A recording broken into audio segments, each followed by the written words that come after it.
Hey, what's up, guys? Rome here from Team Duel League. We have another deck profile. It's basically Robo Rabbit. I've been working on it for quite some time, play testing with it, and found out and it's been doing really good. So I'm just gonna share a deck profile with that, just basically for just to keep it in record, uh, and for like future deck building and such. But if you guys wanna try it out, feel free to give it a shot. So it's basically really fun, and it can be competitive as well. It just depends on how you play it and such. But yeah, with deck profile, obviously the 2 rabbit just gives you a lot of pluses. With that, you need to play the 2 tour guides and the Sangan to search out rabbit faster. Basically, that's your main like opening that you really want to open with. For the vanilla monster, you have the 3 mechanical chaser. Again, it's Robo Rabbit, so the vanilla is gonna be machines, and the reason why mechanical chaser is it's a level 4.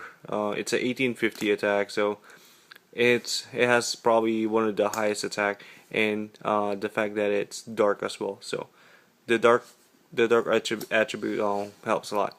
And with that, we will be playing X-Head Cannons.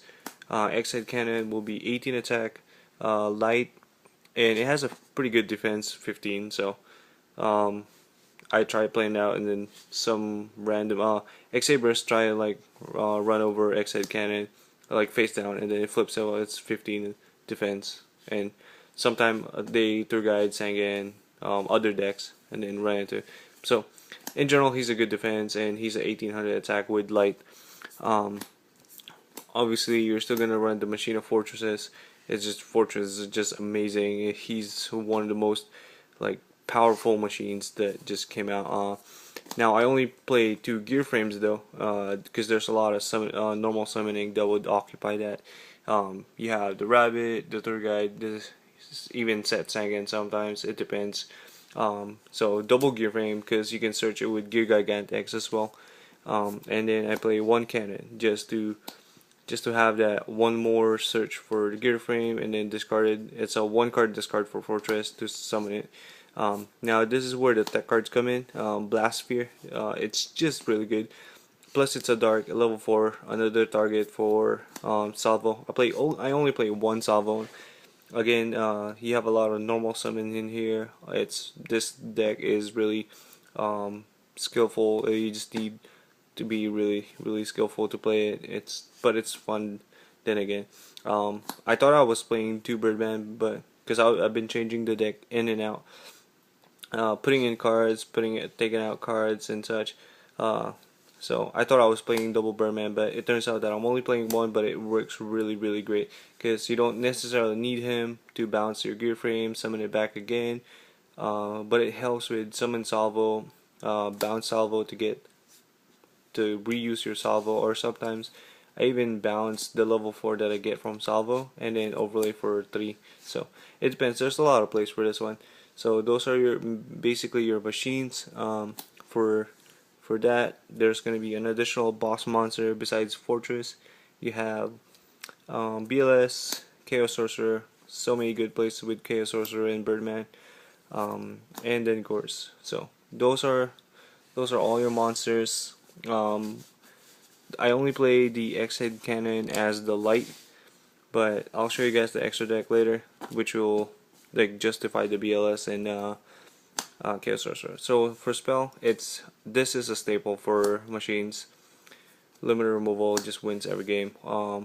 Dark Hole, Reborn, and Book of Moon, basically staples.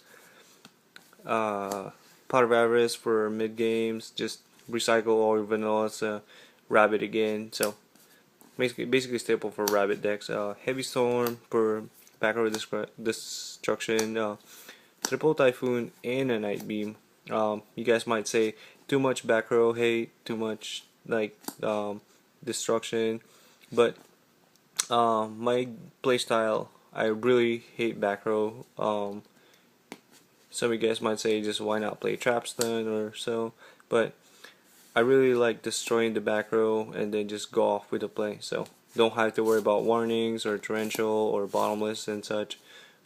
For traps, we have the Judgment, Warnings, basically the Solemn Brigade, double Bottomless, just just really good. Bottomless is so amazing.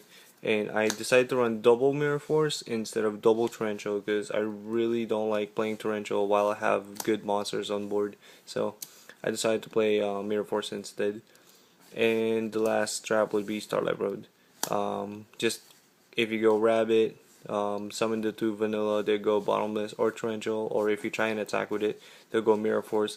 It's just Starlight Road is just an amazing card this format, especially with a Dark Hole, two Mirror Force, two Torrential, Bottomless that can bottomless your vanilla monsters. There's just so many destruction going on, so Starlight Road is amazing. So yeah, that's basically the whole deck. Um, it runs really good. Most of the time, this is gonna be what your extra deck. One Gear Gigantex just to get you more plusing. So you go Rabbit, get two vanilla monsters, exceed for Gear Gigantex, and then get a gear frame. So next turn you have another plus. So just one Rabbit gives you so much plusing. One Utopia, because he's just a good. He's good. He's still a good level 4, rank 4, and especially that he's a light. That's amazing. The Jin, he's still good. He's really amazing. Photon, Papal Imperative, the Butterfly Assassin. This is good for OTK because you can put the monster flip face up, or if there's like monster that searches like such as Masked Dragon, Emerald's Blade, Shining Angel, Giant Rat, and so I've done it multiple times where I go Papal Imperative, flip it face up, and then just banish it with BLS, so they won't get their effect and such. So it's really good. Plus it's a light, so a good fodder for BLS and Chaos Sorcerer. For rank 3s, there's Zen Mains, Giga Brilliant, and Chrononaut. He's not that good, but just the fact that he's a light and he's a rank 3, and sometimes he does work though. So if your opponent, he basically just gives you stall. So if your opponent tries an attack, you can detach one, and then your opponent, he won't be destroyed by battle or card effect once he's targeted by an attack, and then your opponent takes all the damages. So if you're pretty low, you can just sit on a Chrononaut and basically stall with it. So and then they take the damage if they try and attack it. But most of the time, it's just a good fodder for as a light. Leviar, just your tour guide, tour guide, and then Leviar, and then get back Rabbit play most of the time. One Big Eye, because if you go Synchro for 7, and then drop Fortress, you can exceed with Big Eye and take control of their monster.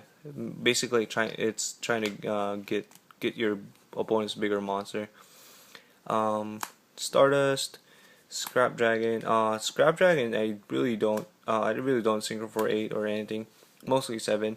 But if there's something I'm gonna change Scrap Dragon to a Karkari Beret. Black Rose, really good. Explode and then go for game. Ancient Fairy Dragon, it's just a good 7. It has a 3000 defense, so you can sit on it, and then you can just, it's another fodder for light. So that's why I only run the X-Head cannons as a light. I'm thinking about running Reflect Bounder, so I mean just tech cards, but still it still works. But most of the time the Exceed have a lot of light and darks as well. Gen X Ally Triforce for Birdman, and then if you Exceed with a Earth, which is Machina Gear Frame, it acts like a small ancient gear Gadgetron. I've always liked this guy because there's multiple effects. And if you go light, synchro for Birdman and X-Head Cannon, you get another level 4 level 4 in the field. But it goes face down, but you can flip it face up next turn. And one of my favorite guys is Locomotion. He kinda acts like Big Eye. Basically you take control of the highest level monster, and that basically wins a lot of games. So those are the extra deck. Side deck, Swift Scarecrow for OTKs, just because the fact that he's a machine too, he's searchable by Gear Gigantex. which is amazing. So you can go Gear Gigant X. Just if you're on like the kind of losing side or kind of underhand, you can go Gear Gigant X, grab a Swift Scarecrow to just get control of the game and try and discard it if they're trying to go for a game. So that will really save you. Triple Fossil Dyna, just because again this deck is a little slow. It's really like strategic and slow at the same time, but it can explode too as well. You can put in a bunch of monster and then attack for a big chunk of life points, but the way I play is just really slow and trying to control the whole game, which is for me I think it's a smarter play style. Triple Smashing Ground. I don't like Soul Taker, just the fact that I'm trying to take out life points from opponent. I do know, yes, I do know that you can choose a monster from your opponent and destroy it, but it depends on how you play it. Smashing, I still like smashing, so I'd still play the Smashing Ground. Triple Prohibition, just again, it's just basically a control. Then again, we have the 3 Royal Decree. Random Chain Burns, if they're really heavy on back row, like Stun. Heroes, some of the heroes that are heavy on back row, which runs like triple Deep Prison, double Bottomless with the warnings. Like the Royal Decrees are never dead. Most of the time they'll Typhoon this or Typhoon Prohibition. So your warnings and your judgment are still alive. So they're wasting their typhoons on like this kind of cards, which you're only trying to prevent them to like stall for a little bit so you get game, and then by that time you got the whole answer to everything. So yeah, that's the whole side, the main deck and the extra deck as well. So again, the only thing I would probably change would be just the Scrap Dragon and turn it to a Karakuri Beret, because I've been actually looking for that one. I picked up 5 Karakuri Beret, but I accidentally traded it. So if you guys have berets, I'm gonna put up another trade binder update. So that's basically the only card I'm looking for. So yeah, tell me what you guys think about the deck. Just comment, like, and if you guys have any suggestion, feel free to give it questions or just put them in the comment. Alright, peace out.